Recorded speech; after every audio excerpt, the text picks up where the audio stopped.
So welcome to our channel IAS तो आज हम जो टॉपिक करेंगे that is again Indian economy का, जो मैंने आपसे एक प्रॉमिस किया था कि I will make lecture on RBI के जो मॉनेटरी पॉलिसी है। तो उसी की सीरीज़ में आज हमारा पहला लेक्चर होगा, जिसमें हम बहुत ब्रीफ में समझेंगे सारे इन आर्टिकल्स को, सारे इन टूल्स को, राइट। तो आज हम जो टॉपिक कवर करेंगे that will be repo rate and reverse repo rate, और जो भी डायनेमिक्स हैं मनी सप्लाई के, ये सबसे बेसिक एंड फंडामेंटल होगा हमारी इकॉनमी का। एंड मेरी एक रिक्वेस्ट है आपसे कि आप प्लीज़, अगर आपको अच्छा लगता है मेरा बनाया लेक्चर, तो आप प्लीज़ लाइक कीजिए एंड सब्सक्राइब, राइट, सब्सक्राइब कीजिए, सब्सक्राइब नहीं सब्सक्राइब कीजिए मेरे लेक्चर, उससे मुझे मोटिवेशन मिलेगा, ऐसा ही अच्छा मैं आपके लिए लेक्चर्स बनाता रहूँ। सो अब प्रोसीड करते हैं लेक्चर में आगे, चलिए। तो अब हम चीज़ करने वाले हैं that is one of the important aspect of economy. इसको अगर कर लिया तो हमारे काफ़ी क्वेश्चन हैं जो हमें इजी हो जाएंगे हमारे लिए इन एग्ज़ाम। तो सबसे पहले हम देखते हैं जो सबसे बेसिक फिनोमिना है that is of demand and supply. अगर किसी चीज़ की सप्लाई हम कांस्टेंट मान लें, राइट, जब उसकी डिमांड रेज होगी देन उसके it will lead to price का इंक्रीज। ये बेसिक कंसेप्ट हमारा। उसके बाद अगर हम बात करें, अगर किसी चीज़ की डिमांड कांस्टेंट होगी, राइट, एंड उसके अगर हम बात करें सप्लाई अगर बढ़ गई तो उसके प्राइस गिर जाएंगे। अगर उसकी सप्लाई डिक्रीज हो गई देन उसके प्राइस बढ़ जाएंगे, राइट। तो आप देख सकते हैं ये हमारा बेसिक फंडा, और यही बेसिक फंडा हमारा लगता है मनी सप्लाई में, राइट। अब जैसे मान लीजिए, रिज्यूम कीजिए, इफ़ मनी इज सप्लाई, जिसे हम लेक्चर में जिसे हम लिक्विडिटी से बार बार बात करें, राइट, कि लिक्विडिटी कितनी है, लिक्विडिटी इन मार्केट, मतलब कि देखिए लिक्विडिटी इन मार्केट मतलब लिक्विडिटी है करेंसी की, कि जो करेंसी है वो कितनी लिक्विड है, कितना जल्दी हम उसको ट्रांसफ़र कर सकते हैं इन बिटवीन हैंड्स, राइट। जैसे अगर हम बात करें किसी के पास कोई प्लॉट पड़ा है, राइट, तो जो वो प्लॉट है दैट प्लॉट इज़ नॉट, हम बात करें वो प्लॉट लिक्विड एसेट नहीं है, क्योंकि उसे बेचने में बहुत समय लग सकता है, महीना, साल, 2 साल, 3 साल। लेकिन ऑन दी अगर बात करें हम करेंसी की, राइट, तो वो आप बहुत जल्दी उससे ट्रांजैक्शन कर सकते हैं, राइट। तो इससे ट्रांजैक्शन करना is way more easier than plot से ट्रांजैक्शन करना, राइट। तो हम इसके बोलेंगे करेंसी की लिक्विडिटी हाई है एज़ कम्पेयर टू प्लॉट। तो वही बात है, जब हम बात करें मनी सप्लाई, जो उसकी मनी की लिक्विडिटी की बात करें, देखिए अब जब बेसिक सा कंसेप्ट है, जब मनी की सप्लाई बहुत बढ़ जाएगी मार्केट में, राइट, तो उसकी जो वैल्यू है दैट वैल्यू विल डेप्रिशिएट। ये बेसिक सा फंडा है। सीधी सी बात की, जब अगर किसी की सप्लाई बढ़ जाएगी तो उसकी हमारे पास वैल्यू कम हो जाएगी ना, राइट। जब ने बात किया उसका प्राइस बढ़ जाए, उसका प्राइस कम हो जाएगा, तो वही चीज़ है, जब मनी की सप्लाई बढ़ेगी तब उसकी वैल्यू कम हो जाएगी। ऑन द कॉन्ट्रारी, जब मनी की सप्लाई कम हो जाएगी, जब मार्केट में मनी रहेगा ही नहीं, राइट, तो हर एक चीज़, अब जैसे मान लीजिए मार्केट में मनी नहीं है, राइट, मेरे पास पैसा नहीं है, ऐसे बहुतों के पास पैसा नहीं होगा, तो उस समय क्या होगा, लोग कुछ खरीद नहीं पाएंगे उस पे, है ना, तो उस समय उसकी वैल्यू बढ़ जाएगी। ये हमारा बेसिक कंसेप्ट है कि जब मनी की सप्लाई ज़्यादा है तब उसकी वैल्यू डेप्रीशिएट हो जाएगी मनी की, क्योंकि सबके, जैसे कैसी डेप्रीशिएट होगी, मान लीजिए सबके पास मनी है, राइट, सबके पास पैसा है, सब लोग खरीदने की तरफ जाएंगे। अब जब सब लोग खरीदेंगे मतलब डिमांड बढ़ गई उस समय, राइट। अब जब डिमांड बढ़ गई, प्रोडक्ट की सप्लाई कांस्टेंट है, डिमांड बढ़ गई, तो उसका प्राइस बढ़ जाएगा, मतलब इन्फ्लेशन हो जाएगी, राइट। इसको मैं आपको लिख के बताता हूँ क्योंकि बहुत इंपॉर्टेंट कंसेप्ट है, आपको दिक्कत ना हो ताकि। वेट, देखिए, जब सबके पास मनी है, right, every one is having money, right, तो every one will go for shopping, let's say, right. अब जब शॉपिंग के लिए जाएंगे तो मतलब डिमांड बढ़ चुकी है मार्केट में, डिमांड बढ़ेगी तो हर एक चीज़ का प्राइस बढ़ जाएगा, क्योंकि सप्लाई कांस्टेंट है, हमने देखा, तो इन्फ्लेशन बढ़ जाएगा।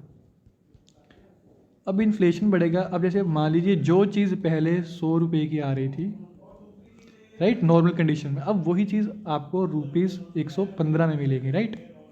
इन्फ्लेशन बढ़ गया ना, तो जो पहले 100 रुपये की वैल्यू थी अब वो उतनी वैल्यू नहीं रही। हम जैसे आपने सुना होगा, अक्सर लोग बोलते हैं कि हमारे ज़माने में तो 100 रुपये में इतना सामान आ जाता था, आजकल तो 100 रुपये का कुछ भी सामान नहीं आता, राइट। आपने खुद भी फील किया होगा अपने बचपन में कि आप 10 रुपये की कितनी 100 रुपये की कितनी चीज़ खरीद सकते हैं, लेकिन आज 100 रुपये को मतलब हम कितना कम समझते हैं, राइट। तो वही क्योंकि इन्फ्लेशन बढ़ गया आज के ज़माने में पहले के ज़माने से कंपेयर करें। तो जब इन्फ्लेशन बढ़ता है, whenever inflation increases, value of currency decreases. इसको आप सिंपल याद कर लीजिए। अब जैसे इसका एग्जांपल याद कर लीजिए, जैसे हम बोलते हैं, बड़े लोग बोलते हैं कि 100 रुपये की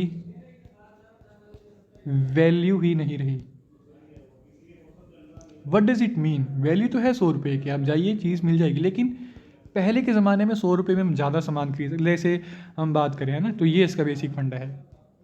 अब आरबीआई की सारी गेम यही है, राइट, जो हमने पढ़ा ना, आरबीआई के जो अलग अलग डिफरेंट पॉलिसीज हैं। अब देखिए, वेन एवर, जब भी कंट्री में मनी की सप्लाई बढ़ेगी, सप्लाई बढ़ेगी मतलब सबके पास पैसा होगा, सब लोग डिमांड क्रिएट करेंगे, इन्फ्लेशन होगा, राइट। देखिए, जब मनी की सप्लाई बढ़ेगी, डिमांड बढ़ेगा, इन्फ्लेशन बढ़ेगा। हमने क्या पढ़ा था? Inflation targeting, which is 4 ± 2%। तो जैसे ही आरबीआई देखते हैं कि इन्फ्लेशन बढ़ गया, तो व्हाट विल आरबीआई डू? मैं आपसे पूछता हूँ कि अगला लॉजिकल स्टेप क्या है? RBI will try to reduce the money supply. तो नेक्स्ट लॉजिकल स्टेप क्या बनता है कि RBI will try to target this thing, जो सारी फसाद की जड़ है, मनी सप्लाई को आरबीआई टारगेट करने की कोशिश करेगा। और इस केस में अगर बात करें, जब इन्फ्लेशन बढ़ रही है, RBI will try to reduce the money supply, right. RBI will try to reduce money supply. अब उसके लिए आरबीआई क्या करे? दैट्स वाई हमारी प्ले में आती है मॉनेटरी पॉलिसी, जिस पे हमारा लेक्चर है ये पूरा का पूरा। आरबीआई के पास मॉनेटरी पॉलिसी है, राइट। अभी हम जो इसकी बात करें, that is I am talking about quantitative tools, right. एक है क्वांटिटेटिव टूल्स आरबीआई के पास मॉनेटरी पॉलिसी में, एक है क्वालिटेटिव टूल्स। अब क्वांटिटेटिव टूल से हमें समझ आ रहा है कि ये किसी न किसी प्रकार से क्वांटिटी को कंट्रोल करने की बात कर रहा है, क्वांटिटी को control, right. How will RBI reduce the money supply? The major question, RBI क्या करेगा, राइट। एक चीज़ है, अब देखिए आरबीआई कैसे, how will RBI work?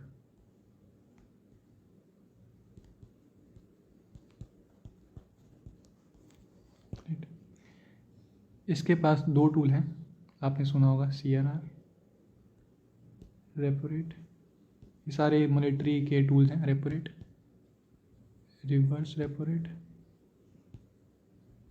Right, SLR, ये साथ में है, ये साथ में। Other than that, open market operations, right. ये कुछ प्रोमिनेंट टूल्स हैं हमारे, मैं आपको फिर समराइज कर देता हूँ। तो कौन कौन से हैं? Cash reserve ratio, CRR, statutory liquidity ratio, SLR, repo rate, reverse repo rate, और ये 5 हमारे मेजर क्वांटिटेटिव टूल्स हैं, जिसकी मदद से RBI tries to control the money supply one और द अदर वे। सिमिलरली, अब अगर मैं आपके कोर्स नहीं बताऊँ, इसी की आपको मैं सामने समझाता हूँ। अब देख लीजिए, अगर कोई ऐसा केस आता है जिसमें, लेट मी शिफ्ट, कोई ऐसा केस एज्यूम कीजिए जिसमें किसी कारणवश मनी सप्लाई डिक्रीज हो चुकी है, राइट। मतलब लोगों के पास पैसा ही नहीं है, तो मतलब डिमांड नहीं होगी चीज़ों की, राइट, डिमांड फॉल हो जाएगी। सप्लाई कांस्टेंट थी इकोनॉमी में प्रोडक्ट्स की, डिमांड गिर गई, तो क्या होगा? जो प्राइसेस हैं, prices will also decrease.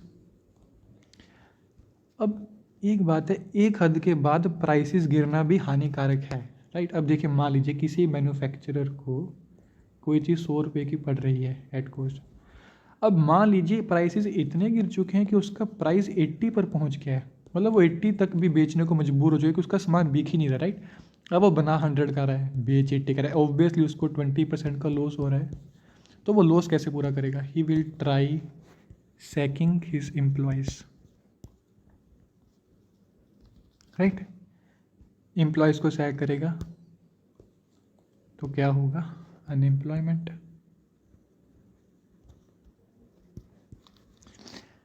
Unemployment होगा तो लोगों की परचेजिंग पावर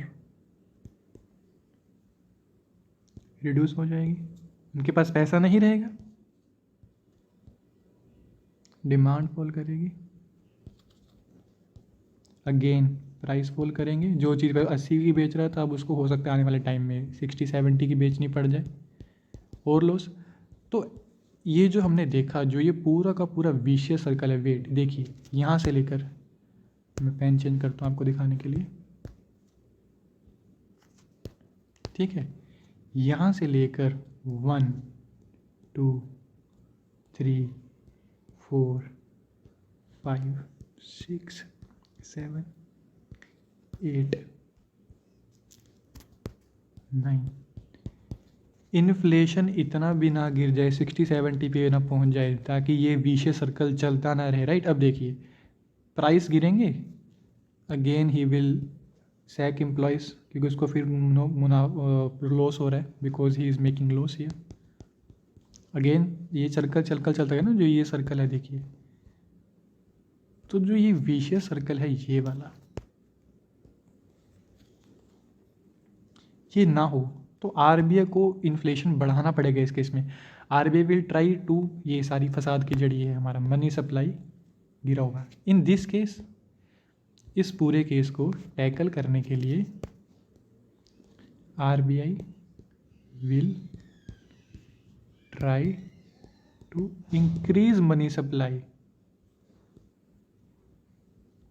अब चिंता मत कीजिए, मैं इसकी अच्छी सी पीडीएफ बना के डाल दूंगा क्लियर में, राइट। तो हमने 2 केस देखे अब तक, अगर मैं सम करूं। जो हमने पहला केस देखा, बहुत ब्रीफ में करा रहा हूँ ताकि आपको चीज़ें टाइम ना वेस्ट हो। देखिए अगर मनी की सप्लाई बढ़ गई मार्केट में किसी कारणवश, इसके हम एक एग्जांपल देखेंगे क्यों बढ़ी, उसके बाद डिमांड बढ़ जाएगी लोगों के पास, क्योंकि लोगों के पास परचेजिंग पावर आ गई, राइट। मनी बढ़ी, परचेजिंग पावर आई, डिमांड बढ़ी। डिमांड बढ़ी, सप्लाई उतनी ही आइटम्स की, डिमांड बढ़ चुकी है तो उनके प्राइस बढ़ जाएंगे, इन्फ्लेशन बढ़ेगा। इस इन्फ्लेशन इतना ना बढ़ जाए कि 100 की चीज़ 200 की हो जाए, राइट। तो एक समय ऐसा है कि लोग चीज़ परचेज ही नहीं कर पाएंगे, लोग स्पेंडिंग ख़त्म कर देंगे। तो इन्फ्लेशन उतना भी ना बढ़ जाए, ऑन द कॉन्ट्रारी इन्फ्लेशन इतना भी ना गिर जाए कि 100 रुपये की चीज़ उसको 60-70 में बेचनी पड़ रही है, जिस कारण से उसको लॉस होगा। Again I will sack employ. तो दोनों ही केस, मनी की सप्लाई बिल्कुल कम भी ना हो जाए कि बिल्कुल इन्फ्लेशन नेगेटिव में चला जाए, और अदर हैंड इन्फ्लेशन बढ़ भी ना जाए। इन दोनों केसेस में देखिए आरबीआई का रोल आता है मॉनेटरी पॉलिसी का। अगर मनी सप्लाई बढ़ जाएगी, RBI will try to reduce the money supply. अगर मनी सप्लाई हमारी कम हो चुकी है, जैसे इस केस में देखा मनी सप्लाई कम है, तो in that case RBI will try to increase money supply, जिसको हम बोलते हैं inject. RBI will try to inject money in economy. अब ये इंजेक्ट कैसे करेगा, राइट, और ये उसको सक कैसे करेगा इकोनॉमी से, इसके लिए आरबीआई के मॉनेटरी टूल्स आएंगे। मैं इसको टेबल बना के आपको शो करूँगा अच्छे से अभी इस लेक्चर में। तो पहले हम समझते हैं अभी रेपो रेट क्या होता है, राइट। रेपो रेट, मान लीजिए आरबीआई है और ये बैंक है। रेपो रेट है rate at which RBI gives money. देखिए क्या डिटेल है वो हम अगले लेक्चर में कवर करेंगे। It is just to understand the basic to bank. अब मान लीजिए आरबीआई ने दिया पैसा, तो पैसा फ्री में तो कोई नहीं देता ना, तो कुछ तो इंटरेस्ट रेट चार्ज करेंगे, इंटरेस्ट रेट। यही इंटरेस्ट रेट हमारा रेपो रेट होता है। अभी रेपो रेट हम क्या समझते हैं? Repo rate is repurchasing agreement, right. Repo rate is repurchasing agreement. तो जब आरबीआई पैसा दे रहा है बैंक को, तो बैंक कुछ कोलेट्रल देगा ही नहीं। ये कोलेट्रल इसमें देगा कि हम आपको अपना ये दे रहे हैं कोलेट्रल, इसको हम बाद में रीपरचेज कर लेंगे आपसे, आपके पैसे वापस देंगे। तो वो कोलेट्रल क्या है हमारे G-Sec बॉन्ड्स, राइट। ये बेसिक कंसेप्ट है, आपको फिर फटाफट रिवाइज करा देता हूँ, देखिए।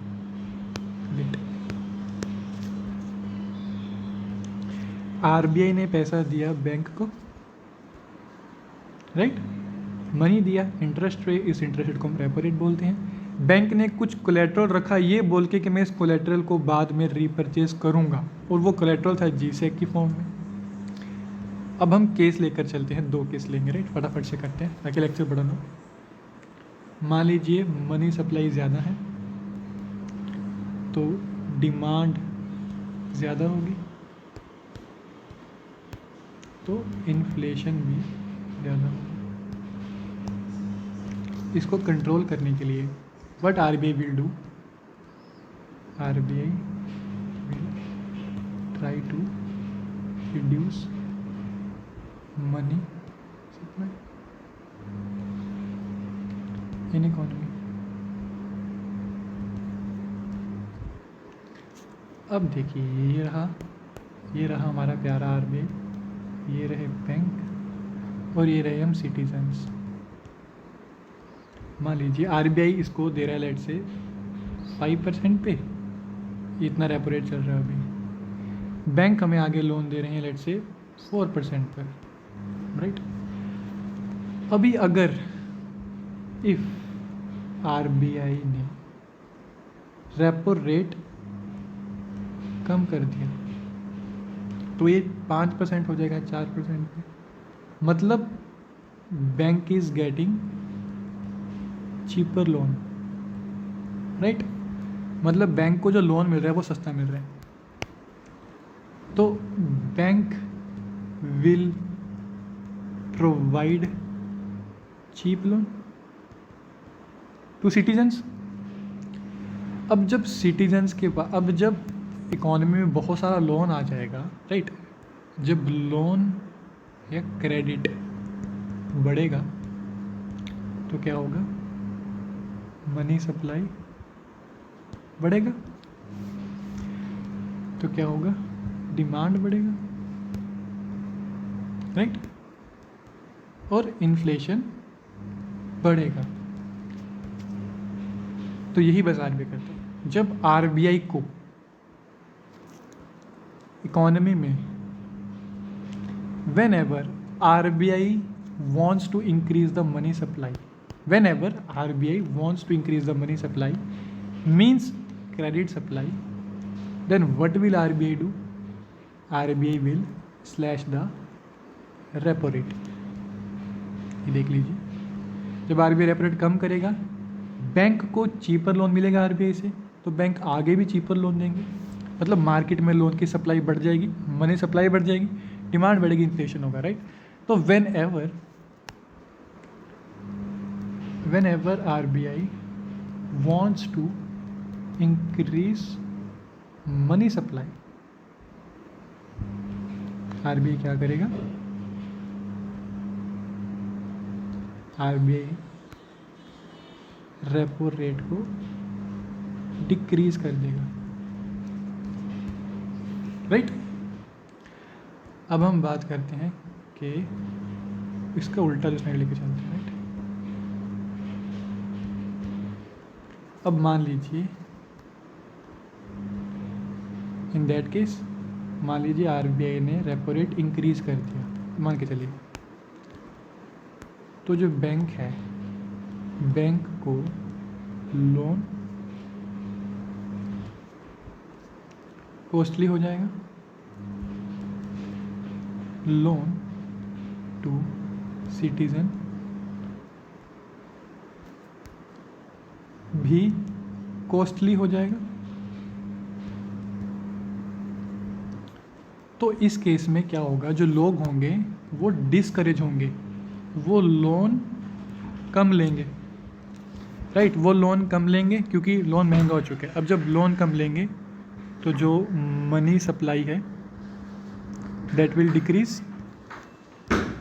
मतलब डिमांड विल डिक्रीज, मतलब इन्फ्लेशन को भी कम होना पड़ेगा, राइट। तो वेन एवर अगर इन्फ्लेशन बहुत ज़्यादा बढ़ जाए, राइट, अगर इन्फ्लेशन बहुत ज़्यादा बढ़ जाए तो RBI will try to reduce the money supply. देखिए इस केस में क्या होगा, जो हमने ये ब्लू पेन से केस पढ़ा, इस केस में at the end inflation decrease होगा। अब केस लीजिए इकोनॉमी में इन्फ्लेशन बहुत बढ़ा हुआ है, राइट, मनी सप्लाई बहुत बढ़ी हुई थी, तो आरबीआई का मेन टारगेट है कि इन्फ्लेशन को कंट्रोल करना। For that RBI will try to reduce the money supply. उसके लिए से क्या करना पड़ेगा, लोन महंगे बनाने पड़ता है कि लोन कम ले लोग, मतलब कि जो बैंक हैं बैंकों को भी लोन कॉस्टली मिले। उस केस में आरबीआई रेपो रेट बढ़ा देगा अपना, समझे। तो जब आरबीआई को मनी सप्लाई डिक्रीज करनी है, ये देखिए, whenever RBI wants to decrease money supply, what RBI will do, RBI repo rate बढ़ा देगा। इसको मैं फटाफट सम करता हूँ।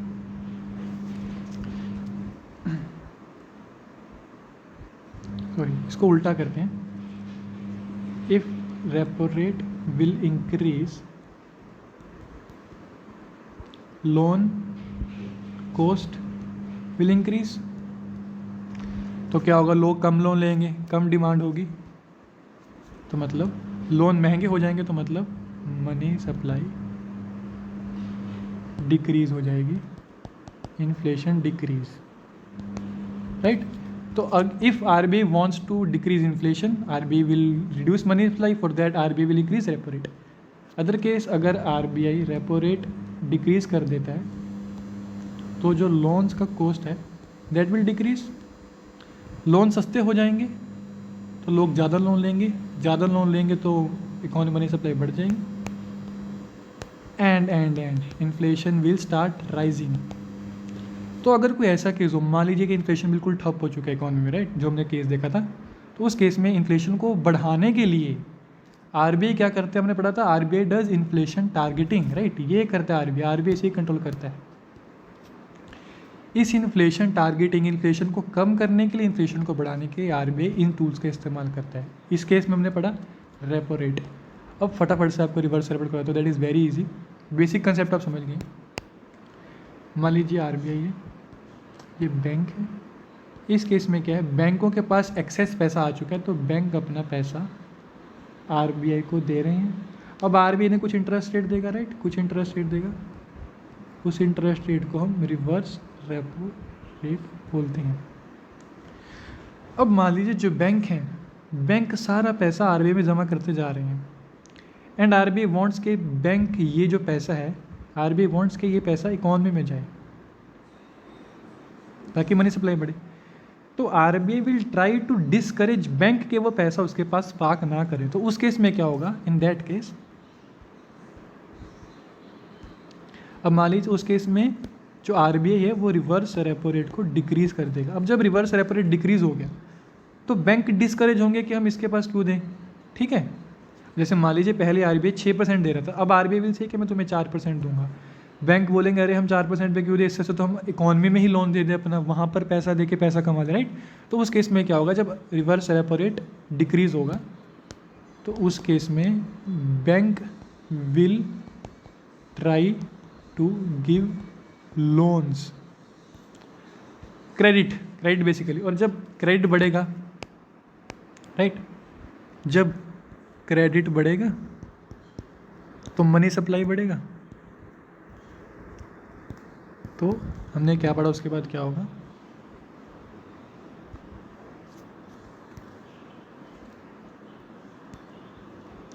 तो इन्फ्लेशन बढ़ेगा, राइट। अब जब आरबीआई इन्फ्लेशन बढ़ाना चाहता है तो उस वे में क्या करेगा, आरबीआई रिवर्स रेपो रेट कम कर देगा ताकि बैंक आरबीआई के पास पैसा जमा ना करवाए, मार्केट में पैसा दें, तो मार्केट में क्रेडिट बढ़ेगा, सप्लाई बढ़ेगा, इन्फ्लेशन बढ़ेगा। इसका ही वाइसा वर्सा हम ले लेते हैं दूसरे पेन से, ब्लू पेन से अगेन।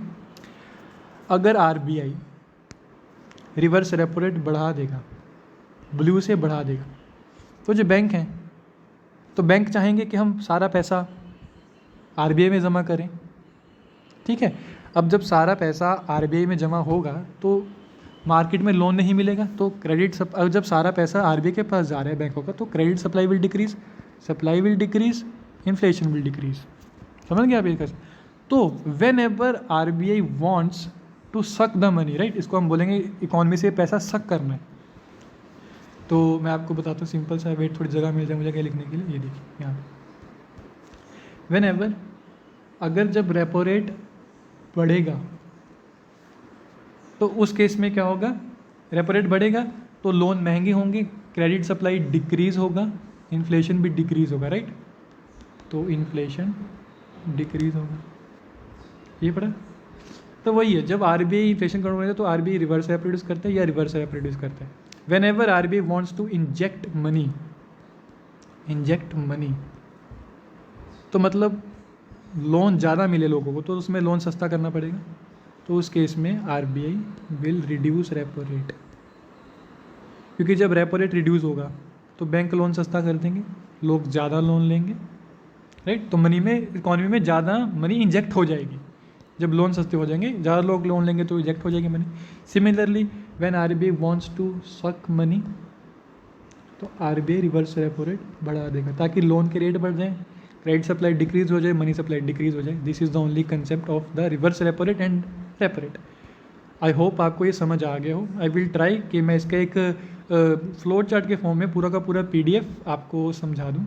अगर आपको जहाँ भी दिक्कत है, आई हैव मेड श्योर कि मैं पूरा लेक्चर बहुत आराम से समझ आए, आप उसको रिवर्स करके धीरे धीरे समझिएगा। मैंने हर एक स्टेप को बहुत आराम से समझाया। स्टिल इन एनी केस अगर मेरी कोई कैपेबिलिटी में कमी रही, मैं नहीं समझा पाया, तो यू कैन कमेंट इट, मैं आपको और डिटेल में समझा दूँगा इस वीडियो को। आप मुझसे पर्सनली मैं आपको कॉन्टैक्ट कर लूँगा, आपको तो हो जाएगा। लेकिन आई एम श्योर कि आपको, अगर आप वीडियो को स्लो से देखेंगे, धैर्य से देखेंगे, पेशेंस रख के देखेंगे, जिसकी हमें काफ़ी ज़रूरत रहती है हमारी तैयारी के दौरान, तो आपको ये लेक्चर ज़रूर समझ आएगा, राइट। तो इस लेक्चर में हमने समझा कि मनी की डिमांड सप्लाई कैसे काम करती है, repo rate and reverse repo rate which are two of the monetary policy tools. Quantitative tools की बात करें तो वो हमने इस लेक्चर में कवर किए हैं। अदर देन दैट जो cash reserve ratio, statutory liquid ratio, open market operation है, इनको हम नेक्स्ट लेक्चर में कवर करेंगे। लेकिन इस लेक्चर में थोड़ा हमारा बेस बनना था, दैट्स वाई लेक्चर थोड़ा बड़ा गया होगा, उस कारण से लेक्चर हमारा थोड़ा बना है, आई नो कि, लेकिन ये बहुत फाउंडेशन लेक्चर है पूरी इकॉनमी। अगर आपको ये समझ आ गया तो पूरा बैंकिंग, इन्फ्लेशन, एक्सटर्नल सेक्टर, जितना भी beat any part of economy, आपको बहुत केक बुक लगेंगे उसके क्वेश्चन। हम करेंगे जितने प्रीवियस ईयर क्वेश्चन हम उनको खुद सोल्व करेंगे, बिल्कुल स्टैटिक कंसेप्ट के साथ एकदम आराम से। आपके लिए वो क्वेश्चन बिल्कुल केक बुक बन जाएंगे, right. So thank you for this lecture. ये काफ़ी इंपॉर्टेंट लेक्चर था। अब इसको ज़रूर ध्यान से स्लो करके सुनिएगा, अपनी पेन कॉपी लेकर समझिएगा, राइट। सारे परमुटेशन कॉम्बिनेशन खुद से बना के ट्राई कीजिएगा, आपको और बेहतर समझ आएगा। तो इस लेक्चर में यहाँ तक बनने के लिए थैंक यू। जय हिंद।